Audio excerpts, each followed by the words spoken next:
Una banale spinta tra due turisti per futili motivi che diventa tragedia. Un 56enne di Mestre potrebbe finire indagato per omicidio preterintenzionale dopo aver spinto a terra domenica sera un turista tedesco di circa 70 anni.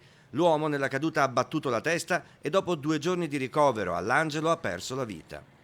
I fatti sono successi al camping Portobello di Casavio, a Cavallino Treporti. Il settantenne, durante uno spettacolo musicale dentro il campeggio, avrebbe insistito nell'importunare alcune donne sedute in platea, fino alla reazione di uno degli uomini presenti, con una spinta che voleva essere di sicuro di solo allontanamento. Le persone, quando si relazionano con gli altri, soprattutto in epoca post-Covid, devono prestare molta attenzione, perché molto spesso ci si trova in situazioni che presentano delle caratteristiche che poi si trasformano in qualcosa d'altro. Un'attenzione che dobbiamo avere tutti in questo periodo, dice la sindaca, che sul caso accaduto al Portobello confida nella magistratura e offre ai familiari che erano in vacanza a Cavallino con la vittima la massima disponibilità dell'amministrazione. Famiglia dell'ospite tedesco che è deceduto, vanno le mie condoglianze, e se c'è qualcosa che possiamo fare noi siamo a disposizione.